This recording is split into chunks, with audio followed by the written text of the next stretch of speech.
કોઈ પણ અમારો દીકરો નાનો કે મોટો ગુનો કર્યો હોય તો ગુનાનો છાવરવો એ અમારો ધર્મ કે અમારું વ્યક્તિત્વ કે ક્ષત્રિય સમાજનો આજ સુધીનો ઇતિહાસ નથી. પણ પોલીસે રાજકીય ઈશારાના કારણે ક્ષત્રિય સમાજને ગુજરાતમાંથી દબાઈ દેવા માટે, ધાક બેહારવા માટે, બીવરાવવા માટે, ચોક્કસ લોકોને ખુશ કરવા માટે આરોપીઓને જાહેરમાં માર મારવાના આક્ષેપથી ઉગ્ર રોષ. ક્ષત્રિય ઠાકોર સમાજે પોલીસ સામે ઉઠાવ્યા સવાલ. જવાબદાર પોલીસ કર્મીઓને બરતરફ કરવાની પણ માંગ. આવનારા દિવસોમાં માંગ નહીં સંતોષાય તો ઉગ્ર આંદોલન અને સાથે રાજકીય નેતાઓની પ્રવેશબંધી છે તે કરવાનો નિર્ણય છે તે કરવામાં આવ્યો છે. હજુ સુધી તમે અમારી ચેનલને સબસ્ક્રાઇબ નથી કરી તો અત્યારે જ ન્યૂઝરૂમ ગુજરાતને સબસ્ક્રાઇબ કરો, ફેસબુક અને ઇન્સ્ટાગ્રામ પર ફોલો કરો.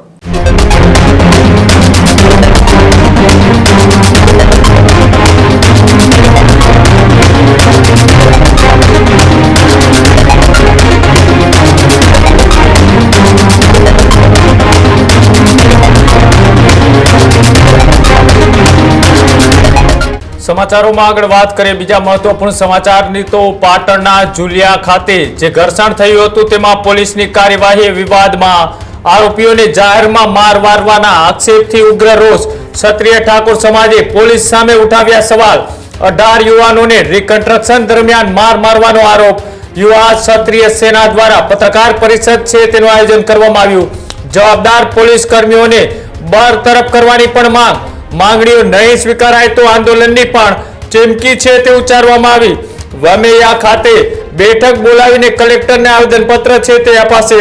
સાથે સામાજિક શક્તિ પ્રદર્શન અને રાજકીય પ્રવેશ પર પણ પ્રતિબંધની ચેતવણી આપવામાં આવી. ઝુલિયા કેસમાં તંત્રના આગળના નિર્ણય પર સૌ કોઈની નજર છે અને સાથે જે ઘટના બની હતી એ ઘટના બાદ આરોપીઓનું રિકન્સ્ટ્રક્શન છે તે કરવામાં આવ્યું અને આરોપીઓના રિકન્સ્ટ્રક્શન બાદ હવે એ ક્ષત્રિય ઠાકોર સમાજ છે કે તેઓ પણ હવે આ ઘટનાને લઈ અને પોલીસની કામગીરી ઉપર આક્ષેપ લગાડ્યા છે અને આક્ષેપ લગાડતાની સાથે જ આવનારા દિવસોમાં માંગ નહીં સંતોષાય તો ઉગ્ર આંદોલન અને સાથે રાજકીય નેતાઓની પ્રવેશબંધી છે તે કરવાનો નિર્ણય છે તે કરવામાં આવ્યો છે.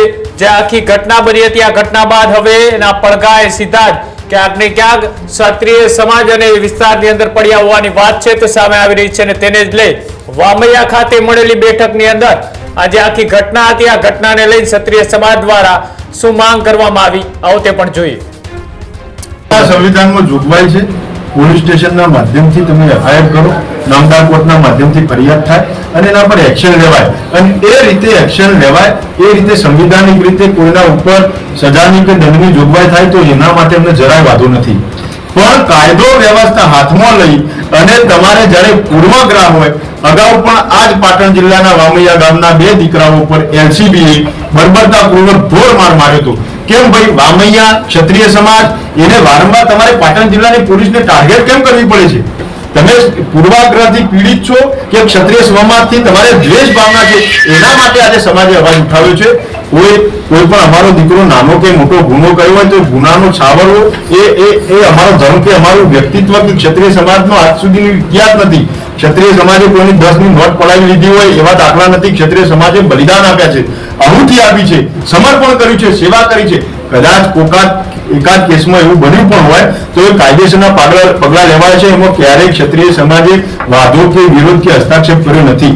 અહીંયા વાત છે માનવતાને લજ્જિત કરે એવું કામ રક્ષક જ ભક્ષક બની છે ત્યારે ઉઠ્યો છે. ત્યારે અમારો વાદો સીધો પોલીસ સામે છે અને આજે આ જે ફરિયાદી જેને 112 બોલાવી એનો ડ્રાઈવર કોણ હતો ભાઈ?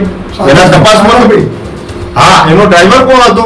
સાગરભાઈ ગાડી મૂકીને જતા રહે. એમાં આ ક્ષત્રિય સમાજના યુવાનોનો દોષ શું? કાયરતા તમે બતાવી. તમે જે તમારા તંત્રની આ બેદરકારી અને રહી વાત બીજી, આ જે વ્યક્તિ છે એનો ઇતિહાસ કેટલા 30% વ્યાજે પૈસા ઉઘરાણી કરવા અને ખંડણીઓ કરવી એ પ્રકારના ક્રાઇમ આખા ગુજરાતમાં ઠેર ઠેર છે. એટલે એવા વ્યક્તિની સામે અમારો વાદો છે અને કાયદો બંને માટે સમાન હોય, માપદંડો અલગ અલગ ના હોય. કે જિલ્લા ફાર્મ હાઉસની અંદર જે ઘટના ઘટી તેની અંદર અમારા ક્ષત્રિય સમાજના જે 18 યુવાનોને પોલીસે કાયદો હાથમાં લઈ, ભારત દેશના બંધારણમાં ક્યાંય લખેલું નથી કે આરોપીને જાહેરમાં મારવો. આરોપીને સજા કરવાનો અધિકાર ફક્ત ને ફક્ત ભારત દેશના બંધારણમાં નામદાર કોર્ટને છે, પોલીસને નથી. પણ પોલીસે રાજકીય ઈશારાના કારણે ક્ષત્રિય સમાજને ગુજરાતમાંથી દબાઈ દેવા માટે, ધાક બેહારવા માટે, બીવરાવવા માટે, ચોક્કસ લોકોને ખુશ કરવા માટે ઠાકોર સમાજના 18 યુવાનોને જે સરઘસ ગાડી બેહારી ઢોર માર માર્યો છે, એમના ગુપ્ત ભાગમાં પણ ઈજાઓ કરી છે. આવી જે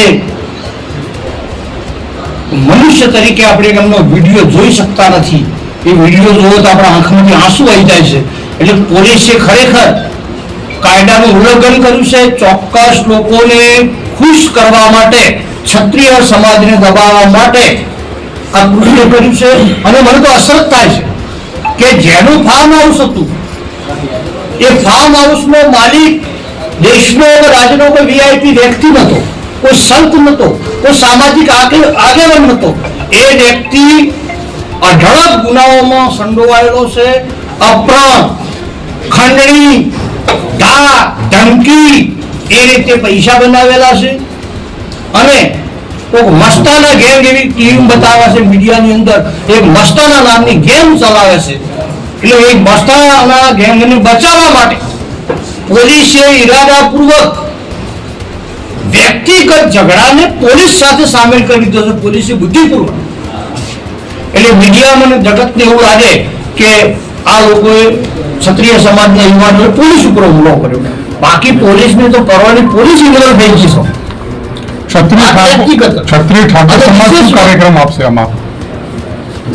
વિશેષમાં અમે વામિયા ગામની અંદર રામભાઈના માતાની સાનિધ્યમાં સમસ્ત ક્ષત્રિય સમાજે પ્રતિજ્ઞા કરી છે કે 23/3/2026 ના રોજ વામિયા ગામે ઉત્તર ગુજરાતનો ક્ષત્રિય સમાજના આગેવાનો ભેગા થઈ માનનીય કલેક્ટરશ્રીને અમે આવેદનપત્ર આપીશું.